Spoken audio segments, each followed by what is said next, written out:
Ecuador casi no ha avanzado en lo económico, al menos no tan rápido como en lo político. El gobierno de la Revolución Ciudadana le ha apostado al aumento de controles, aumento de impuestos y a la ausencia de incentivos para los ecuatorianos. Los diálogos han tenido pocos frutos, sobre todo mientras el equipo económico de Correa siga ahí defendiendo o protegiendo sus decisiones. La Asamblea propuso un plan de reactivación productiva que irónicamente creaba más impuestos y solo generó desaliento. Sin embargo, el optimismo de los ecuatorianos está alto por lo realizado en lo político y en los indicadores reflejan ligeras mejorías. ¿Qué necesitamos cambiar o mejorar para que el crecimiento económico sea perceptible en los hogares ecuatorianos? Hoy está con nosotros para comentarnos sobre este tema el reconocido economista Mauricio Pozo, exministro de Economía y ex candidato a vicepresidente, que junto a un experimentado grupo de economistas plantean una propuesta de reactivación del país para presentársela a Lenín Moreno. ¿De qué se trata esta propuesta? Lo conoceremos a continuación. Esto es Poder Ciudadano, el espacio donde los mandantes se enteran y comprenden lo que realizan sus mandatarios. Bienvenidos. Bienvenido, Mauricio, mucho gusto y un honor por tenerlo aquí. Coméntenos, ¿qué ha pasado en estos 7 meses en el país en temas económicos? Bueno, primero, gracias por la invitación. Los anuncios iniciales del gobierno por parte del presidente Moreno fueron, a mi criterio, anuncios adecuados, fueron favorables, así lo opiné en su momento. Habló de la necesidad de la austeridad, después emitió un decreto sobre este tema, habló sobre el empleo que tiene que dar el sector productivo, habló sobre la deuda reconociendo que no era la cifra que se había anunciado en el gobierno anterior de 28 o 30, sino de 60 o cerca de 60, y dijo finalmente que la mesa no estaba servida. Esos anuncios obviamente de alguna manera resumían algo que nosotros veníamos advirtiendo bastante tiempo atrás. Era congruente. Que era congruente con eso. Lamentablemente las acciones que debían respaldar estos pronunciamientos no han ido de la misma línea, no han estado de la misma acera, digamos, han sido decisiones aisladas unas, otras incompletas, algunas contradictorias, y en ese sentido el anuncio del gobierno de entrar a rectificar en la práctica no se ha visto. Y por esa razón, uno de los mejores ejemplos probablemente es observar, por ejemplo, qué ha pasado con el tema fiscal. El tema fiscal ha seguido desordenado, tan desordenado, que el problema del endeudamiento ha seguido a tasas aceleradas a la fecha. Son 7 meses, más de 6.000 millones de dólares de nueva deuda, y ahora han buscado otras formas de endeudamiento, pero igual para sacar recursos de una u otra forma. Por ejemplo, el presupuesto del Estado es del gobierno central, los ministerios, etcétera, pero no es del resto del sector público, que integran lo que se llama el sector público consolidado. Ahí está, por ejemplo, Petroecuador. Claro que tienen deudas que vemos. Claro, que ahora le quieren utilizar a Petroecuador para levantar fondos para poder cubrir los problemas del presupuesto del Estado. Es decir, siguen con esos artificios que ya se usaron en el gobierno anterior, con la seguridad social, por ejemplo. El tema de las reservas internacionales, siguen utilizando la plata de las reservas, que fundamentalmente son los depósitos de encaje de los bancos privados y públicos, para con esa liquidez darle plata al gobierno y el gobierno que le entrega al Banco Central papeles. Es decir, cambian billetes, liquidez, por papeles que ni siquiera son liquidables y encima a valores que no corresponden, porque le pagan, comillas, la deuda con acciones de bancos cotizados uno a uno, cuando no hay ningún banco en el país que tiene el valor de sus acciones en una cotización de 1 a 1, todos están menos de 1, 0,5, 0,4, 0,6. Entonces, lo que quiero decir es que se ha venido haciendo más o menos lo mismo que se venía haciendo en el pasado, y obviamente esto sí preocupa porque la única forma como se ha mantenido esta situación es por la deuda, que tiene un efecto de anestesia que nos genera una suerte de ilusión monetaria que como que todo está bien, porque estos economistas dicen que no está bien si yo sigo comprando cosas. Claro, el Estado se endeuda, gasta, sube el precio del petróleo, eso circula, la gente gasta, pero es como con la tarjeta de crédito, pagando el mínimo, pagando el mínimo, pagando el mínimo, hasta que un rato no se va a poder pagar. ¿Y en qué va a repercutir esto al final, o en qué plazo vamos a poder ver repercusiones de estos? Es muy difícil anticipar fechas y yo no me atrevería a eso. Lo que sí le puedo decir es que si esto continúa, la factura va a llegar. Y ya de alguna manera está llegando, porque no hay recuperación del empleo, hay un problema de deflación, el país sigue consiguiendo plata en condiciones inadecuadas, tasas de interés altas, periodos cortos. Pero, por ejemplo, los griegos se demoraron 2 décadas para poder levantar recursos de manera más barata. ¿Por qué? Porque estalló el problema y le cortaron el financiamiento. El financiamiento o el crédito no es infinito, tiene una fecha límite, digamos así, a partir de la cual ya no le prestan y ahí vienen los problemas. Justamente yo traje aquí un cuadro de la inflación y ahí podemos ver una deflación. ¿Usted nos puede explicar un poco en qué consiste eso y claro, por qué a partir de septiembre? La inflación es el crecimiento persistente constante del promedio general de precios a lo largo del tiempo. La deflación es cuando los precios no crecen menos rápido, sino que caen los precios. Cuando cae la inflación quiere decir que siguen creciendo pero más lentamente. Pero en cambio deflación quiere decir que los precios empiezan a caer. Empiezan a haber rebajas, claro, descuentos. Claro, entonces usted tiene algo que valía 100, ahora vale 98, el siguiente mes vale 97, el siguiente mes vale 96. Son 3 meses ya. Son septiembre, octubre y noviembre. Diciembre debe estar por salir la cifra, no conocemos, pero son 3 meses de caída persistente y eso es atado siempre a un proceso de estancamiento o de recesión económica. Por eso es que este indicador no es compatible con el indicador de crecimiento que anunciaron hace pocos días, que también lo podemos conversar. El Producto Interno Bruto. Así es. El Banco Central explicó del crecimiento del tercer trimestre del año 2017, 3.8%. Ese es anual.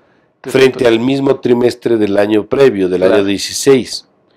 Ahora, estaríamos de un crecimiento comparable con el crecimiento que el ritmo de crecimiento que teníamos antes de la claro, crisis. El gran problema de esto es que aquí nosotros tenemos un proceso donde el año de referencia anterior en ese mismo trimestre tenía una tasa negativa. Entonces hay un efecto estadístico rebote. Cuando usted parte de una base baja, hay un efecto rebote, primer tema. Pero quitando este tema, que es medio... Una neutralización del crecimiento, en realidad. Sí, o sea, es una suerte de... cuando usted está bien abajo y no tiene trabajo y de repente consigue trabajo, el porcentaje de aumento del ingreso es gigantesco porque no tenía nada y ahora tiene algo. Así sigue siendo poco. Es más o menos como que la recuperación del caído es volverse a poner en pie, más o menos, pero claro, no ha crecido, no ha subido ningún peldaño. Exactamente. Pero esto, más allá de la explicación un poco estadística, digamos, de este tema, lo de fondo es que hay algunas incoherencias con esta cifra. El mismo Banco Central dijo hace poco que la estimación de crecimiento, pero para todo el año 2017, pasaba de 0,7 a 1,5. ¿Correcto? La actividad económica acumulada, el crecimiento acumulado de los 3 trimestres, primero, segundo y tercero del año pasado, incluyendo esto, es de aproximadamente el 2,5. Porque obviamente los otros fueron bajos. ¿Qué es lo que pasa? Para que sea en el año 1,5, el cuarto trimestre debería tener una tasa negativa de 3%, que no va a pasar. Claro. Entonces aquí hay 2 problemas. O esta cifra tiene problemas metodológicos, o el 1,5 tiene problemas metodológicos. Pero las dos no son compatibles la una con la otra. Ahora, este tipo de problemas, de conflictos de medición que tenemos en la economía del país, es algo que se ha venido dando con el correísmo desde el inicio prácticamente. A ver, han ocurrido bastantes cosas que no se han cambiado. Recordemos, por ejemplo, que hasta el año 2007 las cifras de empleo se publicaban de manera mensual. De repente cambiaron a trimestral. Principio de estadística 1 en cualquier universidad. Mientras más datos, mejor. Claro. Aquí quitaron datos y sacan trimestral. ¿Por qué? No sé. Yo he tratado de averiguar, pero no tengo respuesta. Primer tema. Segundo tema. En el mismo reporte del 3.8 dicen que han cambiado la metodología. Y yo pregunto, ¿y cómo cambian la metodología a finales de año al cierre de ejercicio? O sea, algo no me cuadra aquí. O sea, estamos comparando papas con tomates, más o menos. O sea, hay que meterse un poquito cuál es el cambio de metodología, pero lo que sí me queda a mí claro es que algo no está bien aquí. Porque inclusive cuando explican por qué crece esto, dicen porque subió el consumo privado de los hogares. Ah, ok. Eso debería ser compatible con una mejora del empleo. No, el empleo no mejora, se estanca y cae. O con los aportes a la seguridad social, que es un símbolo de que la gente tiene trabajo y el empleado aporta y la empresa aporta. No solamente que no se mantiene, sino que cae. ¿Y cómo hablan de recuperación si la inversión cae? ¿Cómo hablan de recuperación si las exportaciones caen? Es decir, aquí, por todas estas razones, hay algunas otras, esta cifra genera más preguntas que respuestas. Lo que sí le puedo decir es que a pesar de que es 3.8, por todo el resto, uno no puede colegir que la economía ecuatoriana esté en un proceso de recuperación.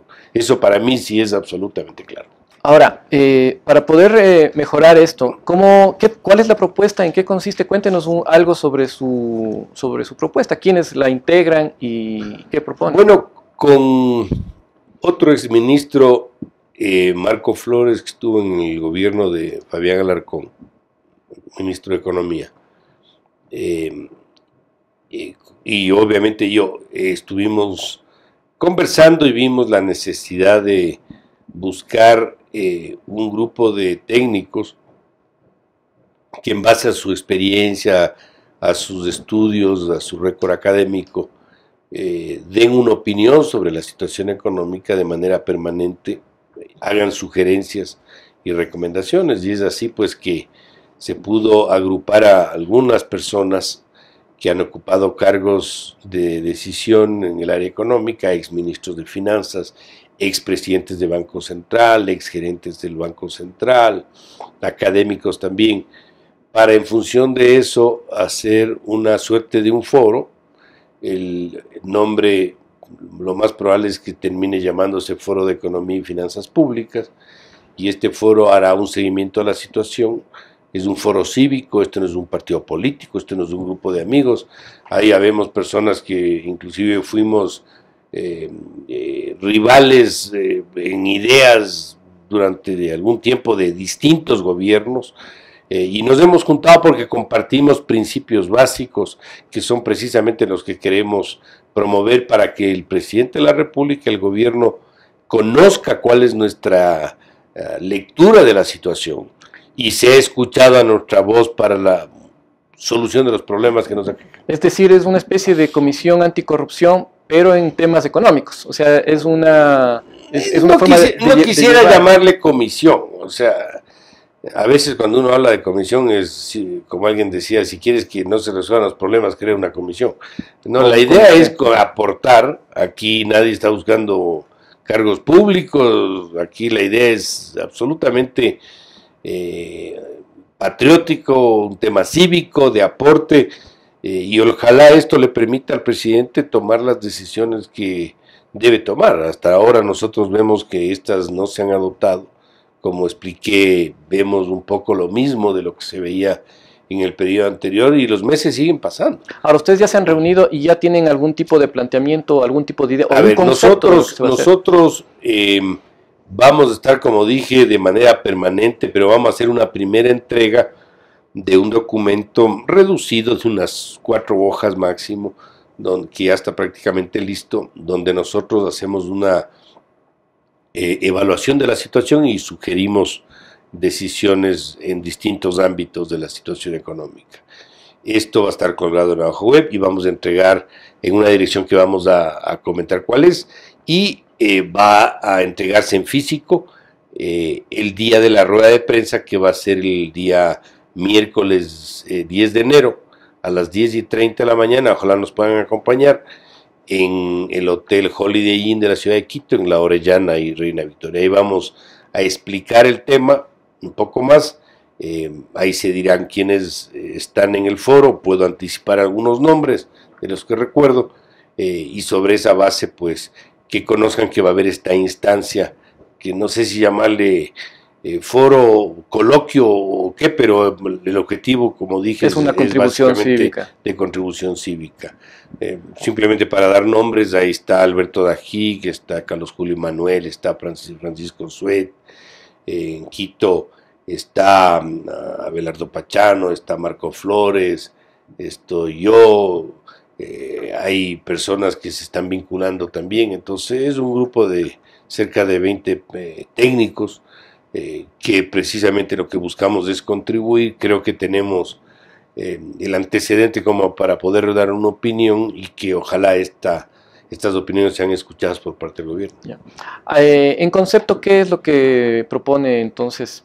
Es poner orden, me imagino que será una de las cosas sin duda básicas, alguna, ¿no? Todos hemos, con palabras más o menos, hemos repetido esto. Hay que poner en orden la casa con un programa integral, abarcar el tema monetario, que muy poco se ha dicho, el tema de las reservas, el tema de la autonomía del Banco Central, el tema de la seguridad social, el sector externo, el tema de la inversión extranjera, el comercio exterior, los acuerdos de comercio, la renegociación de las condiciones de deuda como están, el tema fiscal, el tamaño del Estado, el tema del financiamiento, la liquidez, la estructura de la deuda, la composición del presupuesto, el tema del sector productivo, el coste de producción en el país, el tema del impositivo, que es una parte que genera problemas de productividad y competitividad, el esquema laboral, es decir, la figura completa donde nosotros creemos que tienen que tomarse decisiones. Ok, ahora, como conceptos, uno de los que maneja con mayor frecuencia este gobierno, incluso desde la época de Correa, ha sido el aumento de impuestos. Vemos ahora un ejemplo claro, y es el caso de Guayaquil, con el impuesto predial, que se reduce en vez de aumentar, mientras que en Quito se está aumentando. En Guayaquil Jaime Nebot ha reducido su impuesto predial. ¿Qué provoca este tipo de acciones? Porque mientras el gobierno siempre está hablando de recaudar más para poder financiarse, vemos ahora que en el mismo país, durante una crisis, un gobierno seccional ha reducido sus captaciones. Eso, ¿cómo podemos comprenderlo y qué explicación tiene? Bueno, en el caso del gobierno municipal de Guayaquil y de Quito, lamentablemente hay diferencias, y digo lamentablemente porque yo quisiera que sea mejor la realidad en Quito. Para empezar, la estructura del gasto en Guayaquil es 80% inversión, 20% gasto corriente. En Quito la proporción es al revés. Y aquí tenemos 18.000 empleados entre el municipio y las empresas aledañas al municipio. En Guayaquil hay 5.000 y es una ciudad más grande. Allá ni el alcalde ni los concejales, bueno, básicamente los concejales no tienen oficina, no tienen carro, no tienen celular, no tienen asesores, no tienen asistentes, no tienen nada. Van en su carro y el alcalde va en su carro. Aquí el concejal tiene carro, como dicen, cama, da mi chocolate. Aquí tiene oficina, tiene celular, tiene asistentes. Es decir, aquí hay un problema interno administrativo fuerte, y obviamente eso da espacio para que se puedan flexibilizar el tema tributario seccional en este caso.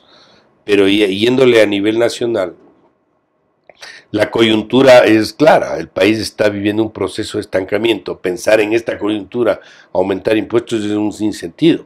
Si el país está creciendo al 6 y requiere más recursos para cierto tipo de financiamiento de obras de beneficio global, y por eso quiere subir el IVA o requiere subir el IVA 1 o 2 puntos, se puede entender.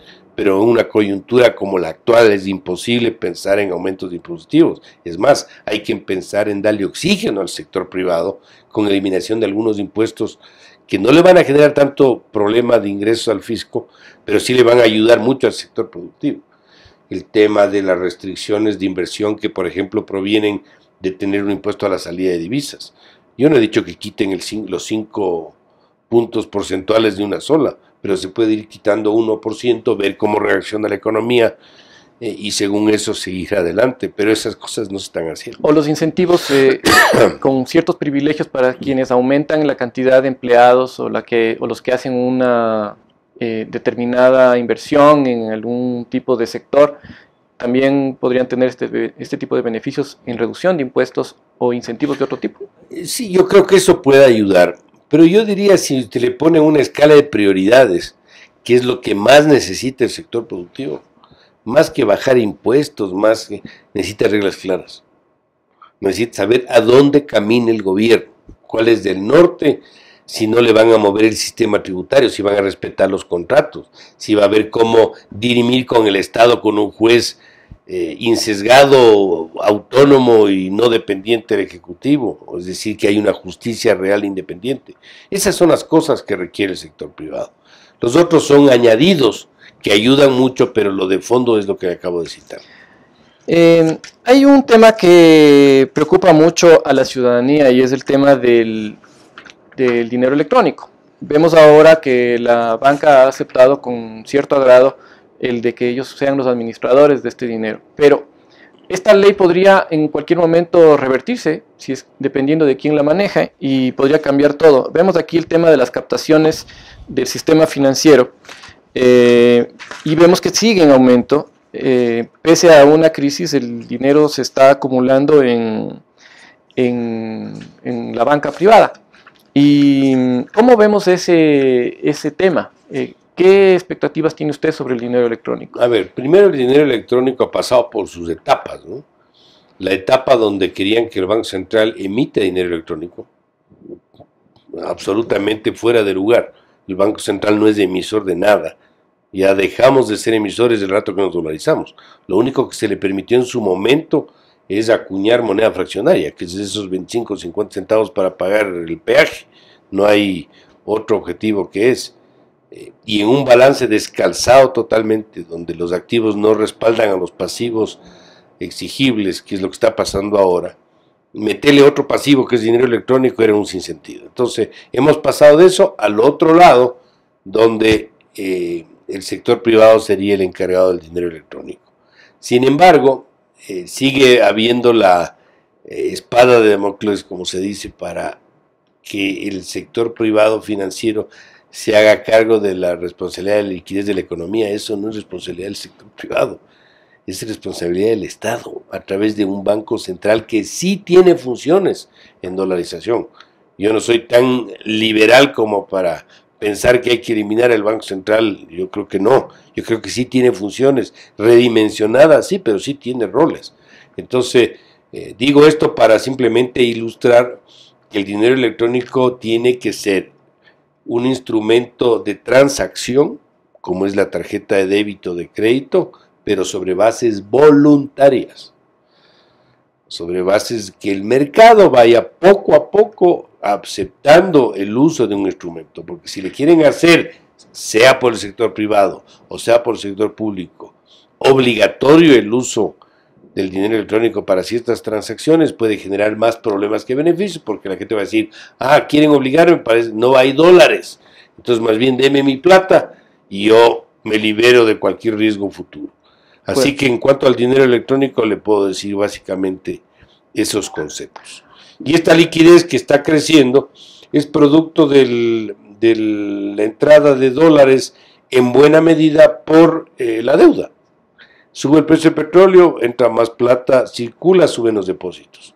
En economía todo está vinculado, no es que el Estado es un ente y el sector privado es otro. Pero no es perceptible en el bolsillo de los hogares ecuatorianos. Parte de esto se presta, pero el que usted tenga más liquidez no quiere decir que la economía esté mejor, porque puede ser que esta liquidez, así como le ve que crece, vuelva a salir también. Y en la balanza de pagos se ve que hay un déficit también. Quiere decir que así como entra, sale. La idea es que la plata se quede y genere proyectos de financie proyectos de inversión para que haya más empleo y la gente siente el beneficio. Y la balanza comercial también. Ahora, este tema del dinero electrónico no se prestaría para que en algún momento si es que ya, se da el caso, una asamblea nuevamente correísta o un nuevo presidente nuevamente correísta, quiere hacer este cambio de administración del dinero como un ente de emisión, si ya está integrado dentro del sistema o dentro de la demanda y del uso del sistema financiero, ¿no se podría dar el riesgo de que se maneje mal este concepto? Bueno, el riesgo sí existe y ahí está, por varias vías, porque si usted no arregla el problema fiscal, ese propio desorden le empuja a buscar endeudamiento o buscar formas de pagar cosas. Y si tiene el dinero electrónico como un instrumento de pago, no faltará algún creativo que quiera darle un uso más allá de lo que realmente debe tener. Entonces eso sí existe. Por eso es que hemos insistido, y en el grupo de trabajo de este foro lo hemos también mencionado, usted tiene que devolverle al Banco Central la solidez patrimonial a través de un robustecimiento de las reservas. Fíjese que al mes de diciembre, al 29 de diciembre, las cifras que se conocen muestran que las reservas internacionales fueron de 2.400 millones y los depósitos de encaje de los bancos fueron de 5.500 millones. O sea, no cubren ni la mitad del encaje. O sea, eso sí es un problema. Y encima de eso, la deuda con el Estado le pagan con acciones, como expliqué, que no tienen valor. Entonces, sí existe el riesgo de que le empiecen a usar el dinero electrónico de una manera, pongámoslo así, desordenada y que se convierte en un patacón. Pero yo esperaría que con la consulta popular, que el resultado le sea favorable al gobierno, etcétera, pueda darle un poco de vuelta al tema económico, porque si sigue como está, no es más que una extensión de lo que se vivió en la década anterior. Ahora, viendo brevemente, quisiera analizar el tema del crecimiento del precio del petróleo y también de las exportaciones de los productos tradicionales. Vemos aquí banano, camarón, que han tenido un crecimiento año a año. ¿Este tipo de indicadores de alguna manera benefician o compensan o contribuyen a la economía del ecuatoriano? Depende. Sí. Depende. Si esto se traduce en más ingresos para el presupuesto y el manejo fiscal no es desordenado y se dedica a generar insumos para los hospitales para que la gente sea bien atendida en un hospital, ahí tiene un beneficio real. Si esto entra para hacer la refinería del Pacífico, que no va a dar nada y que me parece que es un error persistir en eso, no le va a beneficiar este ingreso. Entonces depende cómo se usen los recursos, a qué se destinen los recursos. Estas exportaciones crecen básicamente por un tema de precio, no crecen por un tema de cantidad. No es que los volúmenes, las cajas de banana han aumentado grandemente o los barriles de petróleo han aumentado.